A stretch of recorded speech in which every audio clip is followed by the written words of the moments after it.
오늘의 성경의 말씀의 제목은 정오의 빛같이입니다. 정오의 빛같이. 이 정오의 빛은 24시간 중에서 가장 뜨거운 태양빛이 내리쬐는 시간이 바로 이 정오라 그래요. 12시라 그럽니다. 근데 정오의 빛같이 우리에게 어떤 이 12시에 비치는 가장 강렬한 빛같이 우리에게 어떤 것을 주시는지 오늘 성경을 통해서 이제 상고해 보고자 합니다.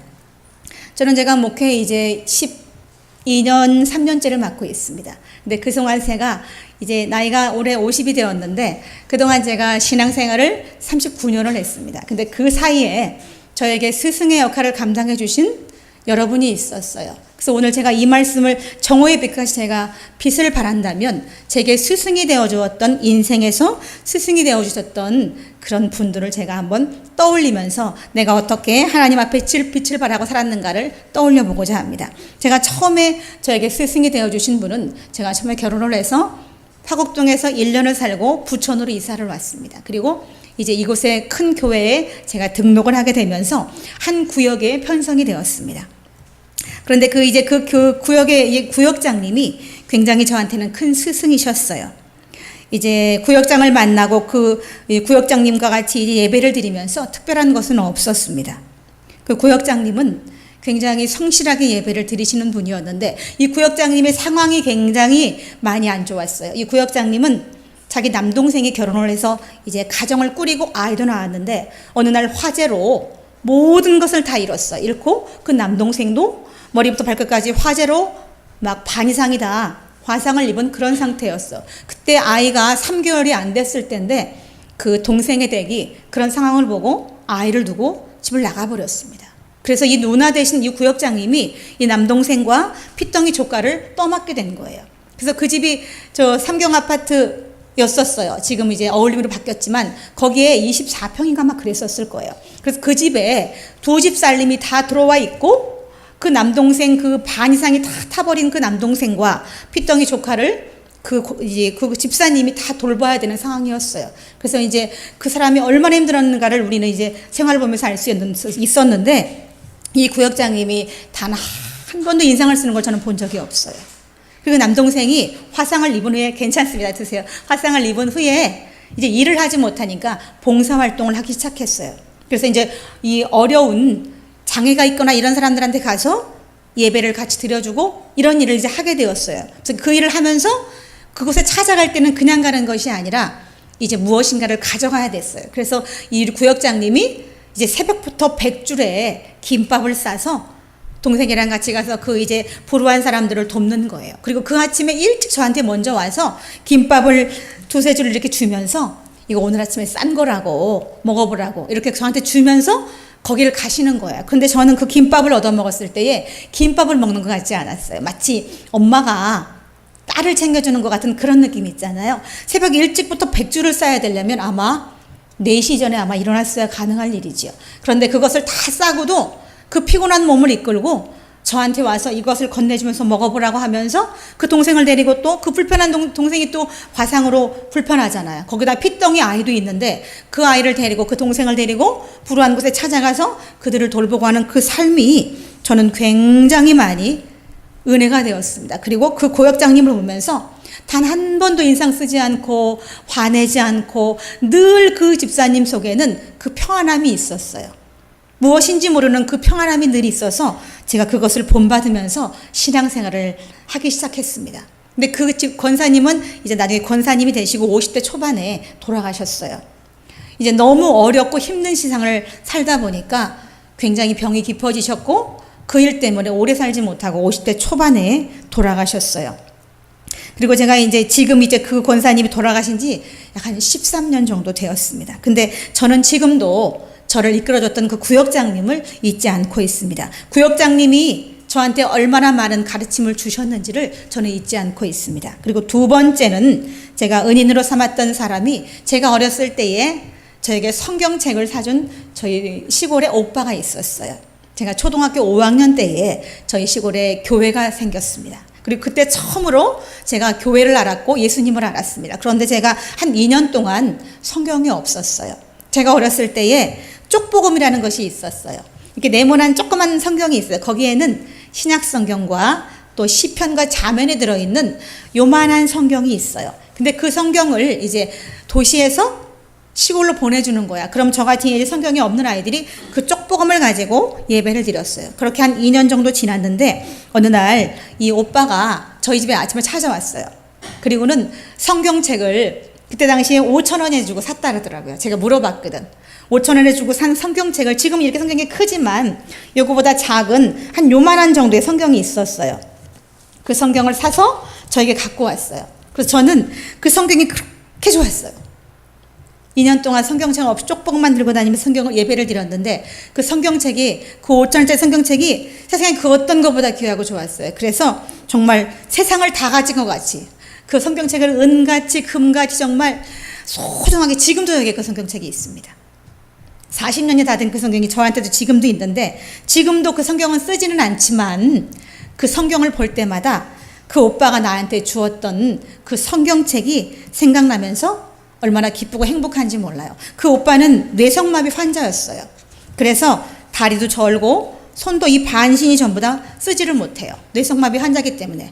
그래서 지금도 그 오빠가 50대 후반인데 아직도 결혼을 못하고 있는데, 그 오빠가 그때 나한테 베풀어줬던 그 5,000원짜리 성경이 나를 여기까지 인도해 주었습니다. 그 뒤 내가 정말 더 열심히 신앙생활을 할 수 있었고, 그 오빠의 그 아름답고 복된 마음이 저한테는 의로 연결해주는 그런 일이 되었어요. 그래서 제가 스승으로 모시는 분이 바로 그 오빠입니다. 그리고 세 번째로 제가 이제 스승으로 생각했던 분은, 제가 지금은 이제 아파트에 살지만 한 3년 전까지만 해도 빌라에 살았어요. 원정동에 이제 주공아파트 맞은편에 보원주택이라고 빌라가 있습니다. 근데 그 빌라에 살 때에 저희 옆동에 살았던 한 어르신을 제가 잊지 못합니다. 이 어르신은 형편이 어려운 분도 아니었어요. 형편이 괜찮은 분이었는데 어느 날부터 갑자기 폐지를 주워 모으기 시작했어요. 저희 바로 3동 바로 옆에 벽에다가 그걸 쌓아놓기 시작했어요. 그래서 내가 어느 날 왜 이걸 하시느냐고 물어봤더니 이 어르신이 당뇨병이 심하신 거예요. 그래서 의사가 좀 활동을 하거나 일을 하면 당뇨 수치가 좀 떨어진다 이렇게 말씀을 하신 거예요. 그래서 그때부터 이제 폐지를 주워 모으는 일을 하셨어요. 그런데 이 어르신이 폐지를 주워 모으면서부터 저희 빌라가 반들반들한 거예요. 이분이 폐지를 주워 모으면서 혹시 자기가 이 폐지 모으는 것 때문에 빌라에 혹시 해가 될까 싶어서 그 막 빌라를 아침 저녁으로 쓰시는 거예요. 그래서 저는 그때부터 우리 빌라 사람들은 처음에는 아유 저걸 이렇게 벽에 쌓아놓으니까 싫어하는 사람들도 있었어요. 근데 그 어르신이 매일마다 그 빌라를 다 쓸고 막 이러시니까는 나중에는 이제 이 어르신을 이제 좋게 보게 되었어요. 그리고 아침이 되면 저도 아침에 일찍 일어나는데 아침에 그 어르신이 빗자루 소리에 제가 하루를 시작했습니다. 새벽에 이른 시간에 밖에서 그 공간을 쓸고 계시는 거예요. 빌라 사이사이에 그곳을 다 쓸고 계시는 거예요. 그래서 저는 굉장히 은혜를 받았고, 어느 날부터인가 우리 애들한테도 이제 그 어르신 얘기를 제가 자꾸 하게 되니까 우리 애들도 그 어르신의 그 묵직하시고 은근하신 그 모습이 은혜가 되다 보니까 우리 애들도 매일 보면 하루에 10번 보면 10번 인사하고 그렇게 되었어요. 그런데 어느 날 며칠째 이 어르신이 보이지를 않는 거예요. 그래서 아니 왜 안 보이실까? 하루 이틀 3일 4일 5일째 되는 날 저희 아랫집에 살던 아주머니가 그 얘기를 하시는 거예요. 사실은 오늘 장례가 끝났다네 그러시는 거예요. 그래서 무슨 말이에요? 그랬더니 이 어른이 이 당뇨병이 있으시잖아요. 그래서 그 일을 시작하게 됐는데 그 일을 하다 보니까 너무 성실하게 일하시니까 이제 공장에서 거기에 이제 뭐 고철이나 이런 폐지 같은 거를 이제 모아오다 보니까 이제 그것을 모아오고 나서 그 어르신이 거기를 다 쓸어준 거예요. 공장 안에를. 그러다 보니까 공장에서 그거를 다 싸서 모아놓고 이제 어르신 가져가시라고 이렇게 된 거예요. 그러니까 이제 어느 날은 그날 가져가야 되는 날인데 비가 오는 거예요. 그럼 이 어르신이 비가 오면도 불구하고 가서 그 폐지를 주워오고 그 공장을 다 쓸어주고 오는 거예요. 그러니까 점점 더 이제 가져가라고 하는 데가 많아지기 시작했어요. 어르신이 이제 소문나기 시작하다 보니까. 그래서 나중에는 이게 이제 당뇨 때문에 이제 소일거리를 시작한 것이 본업이 되실 정도로 너무 바빠지신 거예요. 그것을 가져가라고 하는 고마운 마음 때문에 비가 오는 날도 그것을 가서 가져오시다 보니까 무리가 되신 거예요. 그날 입원하시는 날도 그날 비가 왔는데 공장에서 그거를 가져가라고 연락이 온 거예요. 그래서 그날 굉장히 몸이 안 좋으셨는데 가서 빨리 치워줘야 되겠다는 생각 때문에 가서 그걸 폐지를 주워온 다음에 그날 병원에 입원을 하시게 된 거예요. 그런데 이 어르신이 그날 이후에 5일 만에 사망을 하고 마신 거예요. 소일거리로 의사가 소일거리를 좀 일해 보십시오. 그럼 건강이 좋아지실 겁니다라고 했던 일이 이 어르신이 이제 이 일을 하다 보니까 자기가 폐지 줍는 것은 둘째가 되었고 이 사람들에게 이제 은혜를 베푸시다 보니까 가서 나한테 이 은혜를 베푸시는 사람한테 내가 어떻게 은혜를 갚을까. 그래서 그 공장을 다 쓸어주시고 동네에서도 아침 새벽부터 그 빌라를 다 쓰시고 빌라 사람이 싫어할 때도 아무 말 없이 그냥 미안합니다 미안합니다 이러시면서 그 일을 하다 보시니까 이게 병이 되시다 보니까 이것 때문에 과로로 결국에는 몇 년 못 하시고 한 3년 정도 하셨나요? 그리고 이제 돌아가시고 나서 우리 빌라에 수많은 사람이 너무너무 안타까워했습니다. 저도 물론 충격이 상당히 컸어요. 그때. 아니 우리를 좀 부르시지 좀 알리라도 하시지 어찌 그렇게 말없이 장례를 치렀느냐고 빌라 사람들이 다 그러면서 그 어르신이 돌아가신 걸 안타까워했어요. 그리고 그 어르신이 그 폐지를 모았던 공간 바로 옆에 나무가 하나 있었어요. 근데 그 나무에는 그 어르신이 늘 땀을 닦던 수건이 이렇게 걸려 있었는데 그 수건이 한 6개월 넘도록 그대로 걸려 있었어요. 그리고 그 어르신이 쓰던 그 빗자루도 한쪽에 그냥 그대로 있었어요. 근데 어느 날 보니까 한 6개월 넘고 어느 날 보니까 치워져 있더라고요. 아마도 모르긴 몰라도 그 가족 되시는 자녀분들이 아마 그것을 치웠다 싶어요. 그런데 이제 도저히 처음에는 그 흔적을 지울 수가 없어서 그냥 두신 거예요. 그러니까 지나다 보면 거기 그 수건이 걸려 있어서 할아버지가 갑자기 어디서 나올 것 같은 느낌이 들 때가 참 많았어요. 근데 그래서 그 어르신을 저는 지금도 잊지를 못해요. 그 어르신의 그 편안한 그 모습이 잊을 수가 없어요. 근데 그 어르신은 예수 믿는 분은 아니었어요. 그런데 그 안에 그렇게 평안한 게 있는 거예요. 늘 평안하시고 늘 웃으시고 만날 때마다 아이고 예 안녕하세요 안녕하세요 하시면서 모든 사람에게 이 은혜를 주시는 분이 바로 그 어르신이었어요. 그래서 저는 그 어르신을 지금도 잊지 못해요. 돌아가신 지 꽤 되었거든요. 한 7년 정도 되었어요. 근데 지금도 저는 그 어르신 얼굴이 또렷이 기억납니다. 내 아버지도 아닌데도 그 정도로 그분이 남긴 흔적이 굉장히 컸어요. 그리고 제가 또 네 번째로 한 분은 이제 제가 스승으로 모시는 분은 한 목사님이에요. 지금은 그 목사님은 원로가 되셨어요. 엄청 큰 교회의 목사님이신데 이 목사님의 설교를 들어보면 굉장히 재미가 없어요. 설교 시간에 웃지도 않으십니다. 그런데 그분의 모습을 볼 때 저는 예수님의 모습을 매번 설교를 들을 때마다 들었어요. 저는 그분의 설교를 따로이 이제 제가 인터넷을 통해서나 이런 유튜브를 통해서 혼자 듣고 그분이 쓰신 책이나 설교집 같은 거를 사서 볼 때가 많았습니다. 근데 그분을 볼 때마다 그 굉장히 깊이 절제된 그 모습이 그분 안에 있었어요. 웃지도 않으시고 예화 같은 것도 잘 안 하시는데 그분이 선포하는 말씀 가운데에 하나님의 임재를 깊이 느끼는 그런 목사님이었어요. 그래서 저는 그 목사님의 이게 말씀하시는 거나 그 목사님이 이 강론하실 때 설교모의 문맥이라든가 이런 것을 굉장히 많이 본받게 되었어요. 제가 그렇게 많이 은혜를 받았기 때문에 아마 그 교회가 엄청 큰 교회예요. 제가 어디 교회라고 언급은 못하지만 그 교회에서 수십 년 동안 평생 목회만 하신 분이에요. 그리고 지금은 이제 원로 목사님으로 앉아 계신데 저는 그 모습을 보면서 그분이 수십 년 동안 그 목회를 하면서 저렇게 흐트러지지 않을 수 있는 것은 그분의 그 안에 있는 하나님의 임재가 그분을 이끌어 주었다는 생각을 하게 되었습니다. 그리고 그분을 저는 스승으로 모시고 있습니다. 제가 지금 언급해드린 이 네 분 속에는 오늘 이 성경에 말씀하시는 한낮의 강한 빛 같은 정오의 빛 같은 이런 강렬함이 있었어요. 저는 그래서 그분들을 볼 때마다 진짜 저분들 안에 하나님의 사랑이 묻어나는구나 이렇게 느낄 때가 참 많았습니다. 그러나 이 세상 속에는 은혜로운 일만 있지는 않습니다. 오늘 성경 첫 번에 이 37편의 1절의 말씀은 그렇게 말씀하십니다.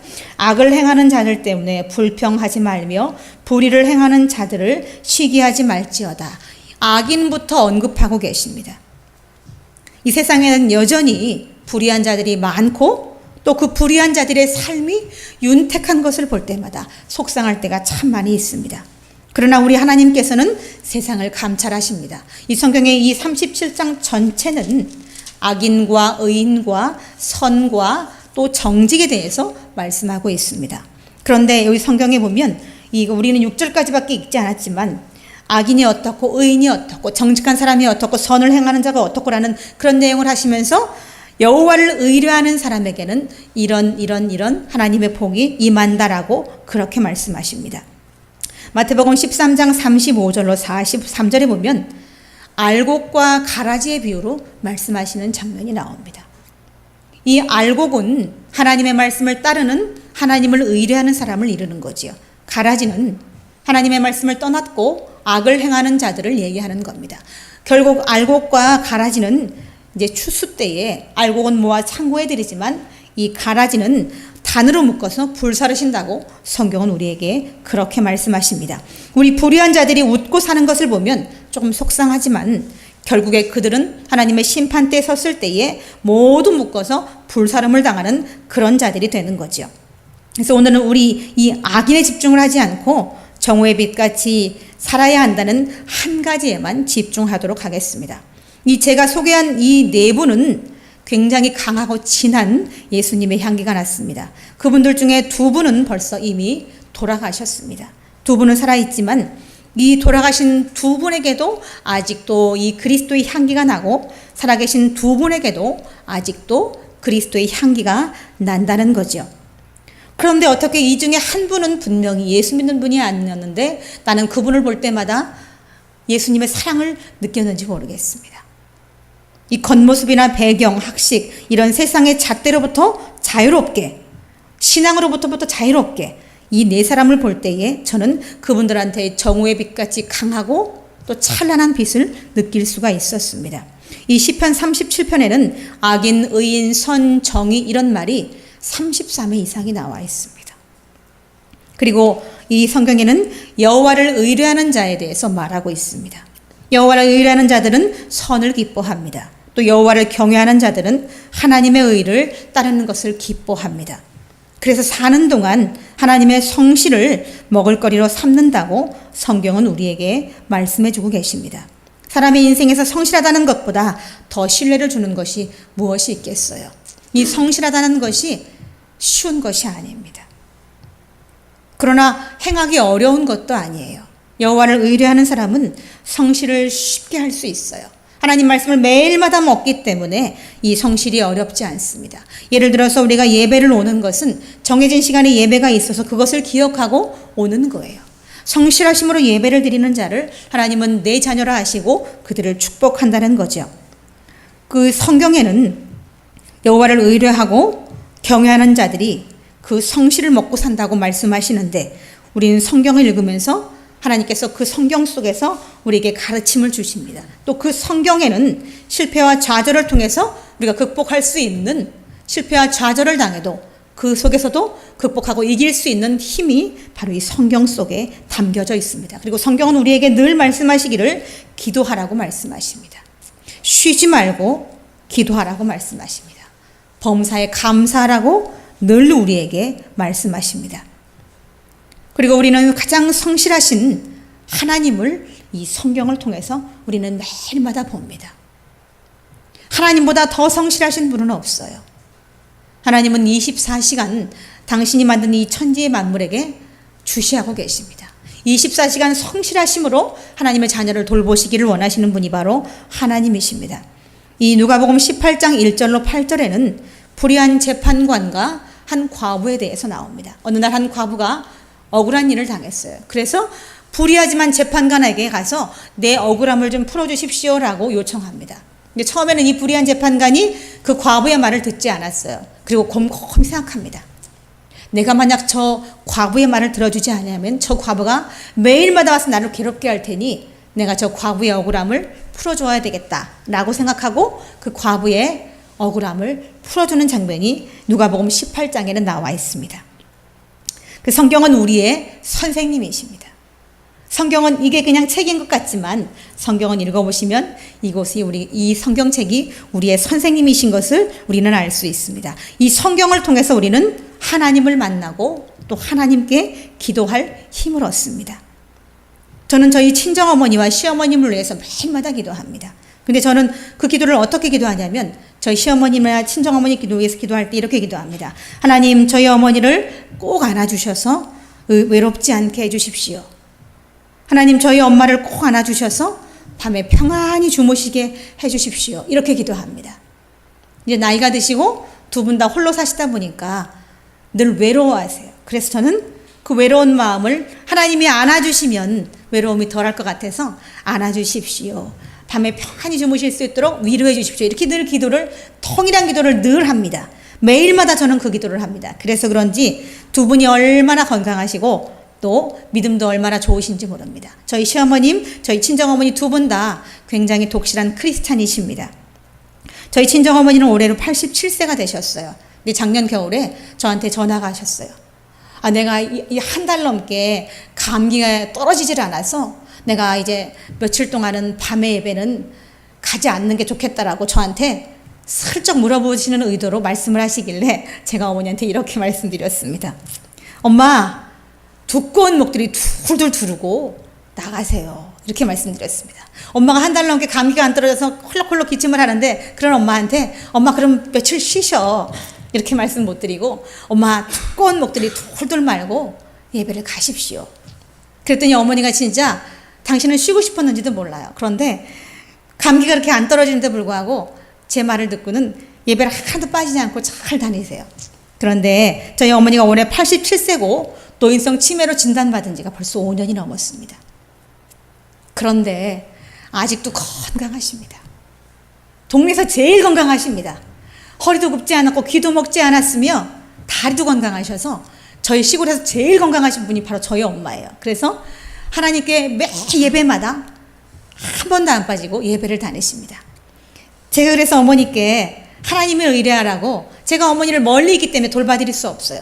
하나님이 우리 어머님을 돌봐주시길 원해서 엄마 그래도 목도리 단단히 두르고 하나님께 예배드리러 가십시오. 이렇게 말씀을 드리는데 엄마가 그 말씀을 듣고 예배 빠지면 안 되겠구나 생각하시고 예배를 가시는데 그렇게 건강하시다는 거예요. 병원에서는 이미 노인성 치매로 어머니가 이제 멀지 않아서 사람도 못 알아보고 똥오줌도 못 가리고 그럴 것이다 이렇게 말씀을 하셨는데 병원에서는 분명히 의사가 저한테, 제가 어머니를 처음에 대학병원에 모시고 가서 노인성 치매 진단을 받았거든요. 근데 지금 5년이 넘는 동안 물론 조금 기억력이 흐리신 부분이 있어요. 판단력도 조금 흐리신 부분이 있긴 있어요. 그렇지만 아직 당신이 혼자 생활하기에 아무 무리가 없고 교회를 찾아가서 예배를 드리고 동네 사람을 만나고 어디 공주나 부여 쪽으로 일을 보시기에 아무런 무리가 없다는 거예요. 어머니가 혼자 생활하시기에 아무런 지장이 없을 정도로 그렇게 건강하신 게 바로 저희 어머니신데, 저희 어머니가 하나님을 기뻐하시기 때문에 그렇습니다. 오늘 이제 본문의 37장 4편의 말씀에는 여호와를 기뻐하라, 그가 내 마음의 소원을 내게 이루어 주시리라 이렇게 말씀하셨습니다. 시편 35편 28절에는 내가 나의 혀가 주의 의를 말하며 종일토록 주를 찬송하리이다 라고 다윗은 그렇게 고백합니다. 입만 벌림을 하나님을 찾고 또 중얼중얼 기도하고 틈만 나면 찬양을 부르는 그런 하나님을 의뢰하는 24시간의 삶이 바로 나이가 연세가 많이 드신 저희 시어머니의 삶이요 또 저희 친정어머니의 삶이신 거죠. 그래서 두 분이 비록 홀로 계시긴 하지만 하나님께서 여전히 두 분을 지켜주셔서 두 분이 다 건강하십니다. 그래서 저는 얼마나 감사한지 모르겠어요. 성경은 우리에게 기도에 대해서 이렇게 말하십니다. 내 이름으로 무엇이든지 내게 구하면 내가 행하리라.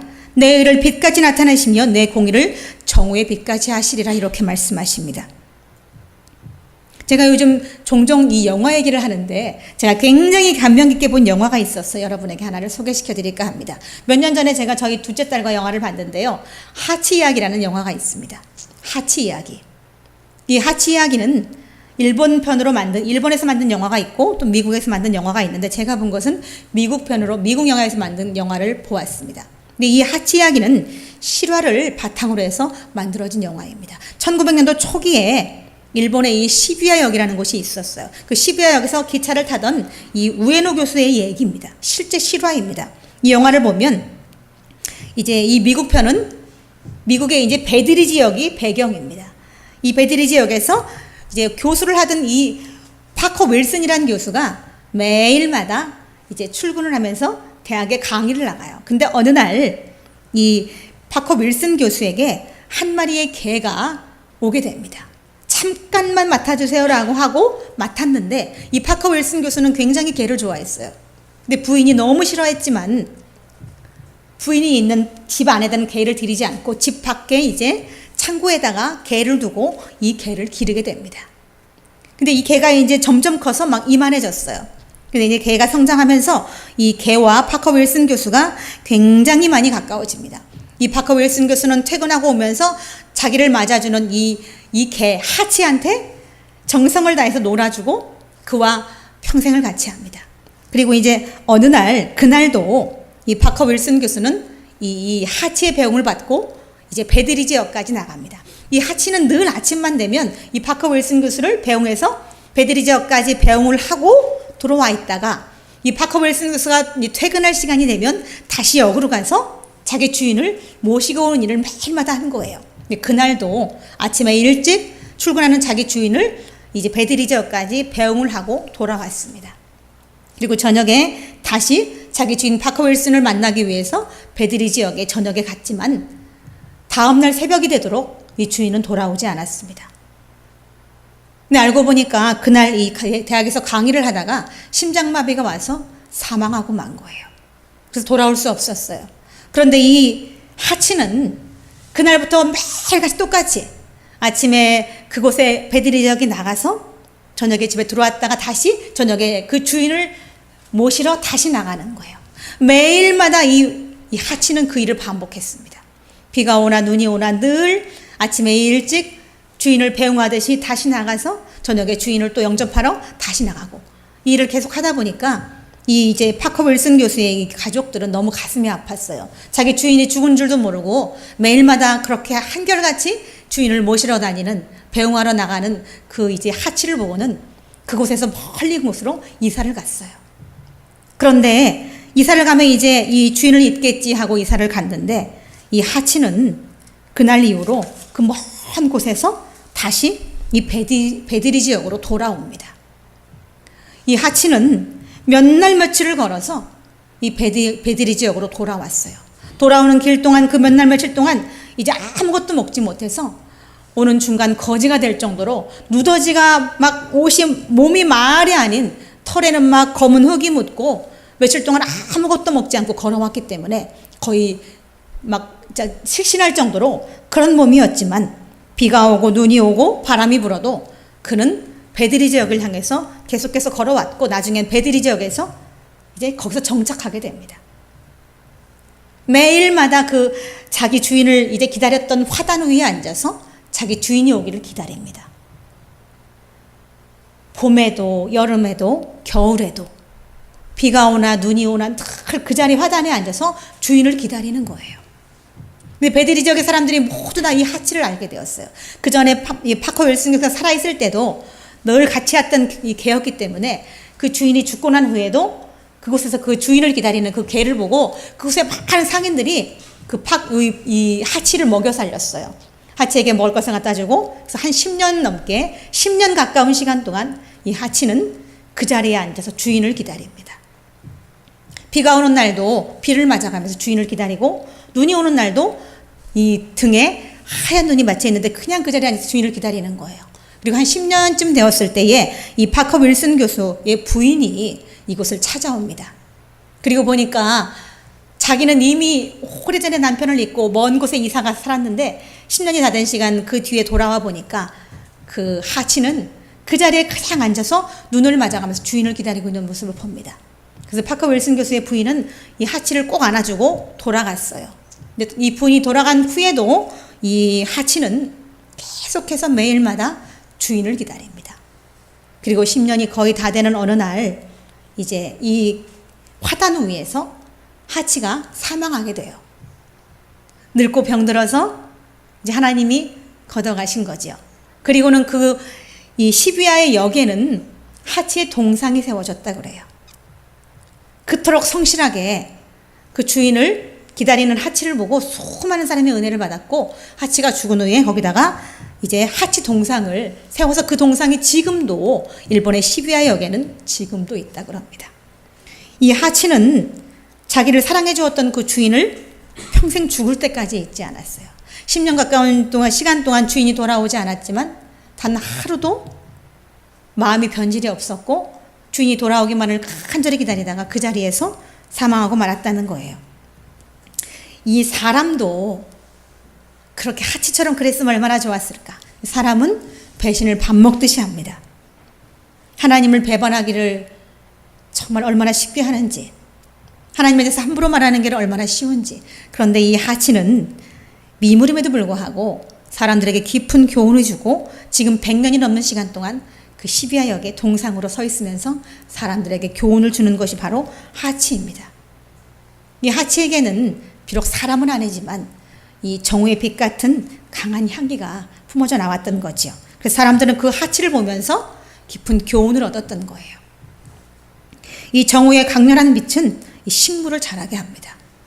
저희 뒤에 지금 저기 화분들이 보면 4개월 전에 올 때는 작았어요. 작았는데 지금 4개월이 넘은 지금에는 햇빛을 보고 자라다 보니까 물을만 조금 주면 너무 잘 자라는 거예요. 절반 이상의 키가 이만큼 이상 자라났어요. 지금 4개월 동안. 이 햇빛은 이렇게 식물을 자라게 합니다. 이 정오의 강렬한 빛은 거기다 물만 조금만 주면 이 모든 것을 자라나게 하고 성장하게 하는 그런 능력이 있습니다.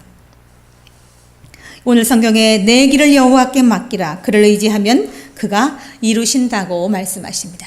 우리의 모든 삶의 길들, 방향들을 하나님께 맞출 때에 하나님께서 그 일에 형통함을 주시는 거지요. 그 일을 빛같이 나타내시며 그 공의를 정오의 빛같이 하신다라고 말씀하십니다. 여기에는 의가 나와 있고 공의가 나와 있습니다. 오늘 37편 전체는 악인과 의인과 의와 또 공의와 선과 정직이라는 내용들이 수도 없이 언급이 되어 있습니다. 여기 그 의를 빛같이 나타내시면서 하는 이 의는 사람이 추구하는 의를 얘기하는 겁니다. 그 공의를 정오의 빛같이 하시리라. 이 공의는 하나님께서 우리에게 주신 말씀인 거죠. 그 공의로 우리가 살아갈 때에 우리에게 정오의 빛같이 우리를 찬란하게 해주신다라고 말씀하십니다. 오늘 성경에 나오는 의인과 또 악인도 이 의인을 어떨 때는 인자라고도 표현을 하지만 인자라는 말 속에는 의인이라는 말이 들어가 있습니다. 또 하나님의 의 안에는 선도 들어가 있고 정직도 들어가 있습니다. 사람들이 말하는 그 모든 선과 이 사람에게 착한 행실들이 하나님의 의 안에 다 들어가 있다는 거예요. 그래서 우리는 그 하나님의 공의를 따라 살아갈 때에 세상에서도 실패하지 않을 뿐더러 세상에서도 의인의 모습으로 살아갈 수 있다는 거죠. 예수님은 어질게만 한 분은 분명히 아니었습니다. 예수님이 당신을 표현할 때 인자라고 표현하셨지만 예수님은 어지르기만 해서 인자라고 표현된 것이 아니죠. 그 인자라는 표현 속에는 자기를 겸손하게 낮추는 예수님의 이 겸손한 의도가 숨어 있었고 이 인자라는 표현에는 하나님의 공의를 따르는 하나님의 의를 따르는 그 분이 바로 예수님이셨던 거예요. 그래서 자신을 인자라고 하나님의 의에 들어간 선을 행하는 분이었기 때문에 자신을 이제 인자라고 표현했던 것입니다. 사람이 마음으로 믿어 의에 이르고 입으로 시인하여 구원에 이르느니라 라고 로마서 10장 10절은 말씀하십니다. 또 오직 의인은 믿음으로 말미암아 산다고 우리 로마서 1장 1절에는 로마서 1장 17절에는 말합니다. 그러므로 너희 죄를 서로 고백하며 병이 낫기를 위하여 서로 기도하라. 의인의 간구는 역사하는 힘이 크다라고 야고보서 5장 16절에는 말씀하십니다. 병을 낫기 위해서 기도하라. 그러시면 뒤에 붙인 것이 의인의 간구는 역사하는 힘이 크다라고 말씀하십니다. 병을 낫기 위해서 기도하되 악인이 기도하면 듣지 않으신다는 거죠. 병을 낫기 위해서 기도하되 하나님의 의를 따르는 의인의 기도를 하나님이 응답하신다는 겁니다. 여러분의 마음속에는 어떤 생각들이 있으십니까? 이 사람이 스스로 빛을 발하기는 쉽지 않습니다. 빛은 저 태양빛이 우리에게 비춰주기 때문에 우리는 그 빛을 받는 거죠. 내가 스스로 빛을 발하기는 어렵습니다. 그러나 우리도 빛을 발할 수 있습니다. 우리가 성경의 말씀을 따라 살아갈 때에 사람들은 우리를 통해서 빛을 봅니다. 우리가 빛의 역할을 잘 감당했다라고 우리는 자신 있게 말할 수 있습니다. 이 시편 147편 10절로 11절에는 여호와는 말의 힘을 즐거워하지 하시며 사람의 다리도 기뻐하지 하시고 자기를 경외하는 자와 그 인자하심을 바라는 자들을 기뻐하시도다 이렇게 말씀하시고 있습니다. 여호와는 말의 힘을 즐거워하지 않으신다. 말만 무성한 사람을 기뻐하지 않으신다는 거죠. 사람의 다리도 기뻐하지 않으신다.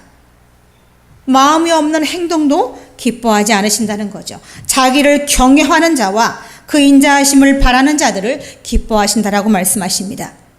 비록 겉모습은 초라할지라도 하나님을 경외하고 하나님을 의뢰하는 자들을 하나님은 기뻐하신다라고 말씀하십니다. 또 그런 자들에게 우리에게 오늘 말씀하시는 것처럼 내 의를 빛같이 나타내시며 내 공의를 정오의 빛같이 하신다라고 우리에게 말씀해 주고 계십니다.